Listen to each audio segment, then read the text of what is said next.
இந்த தாமரை பூத்தியில் இன்று காத்திருக்கு உள்ளம் நொந்து கண்கள் என்னும் பூந்தேன் தும்பி பாடிச் செல்லாதோ.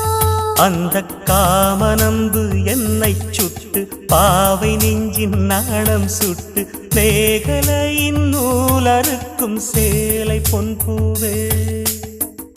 விம்மியது தாமரை வண்டு தொடும் நாளிலா பாவை மயில் சாயுதே மன்னவனின் மார்பிலோ. முத்தத்தாலே பெண்ணே சேலை நெய்வேன் கண்ணே. நாணத்தால் ஓராடை சூடிக் கொள்வேன் நானே. பாயாகும் அடி சொல்லாதே பஞ்சண புதையல் ரகசியமே. சாய்ந்தாடும்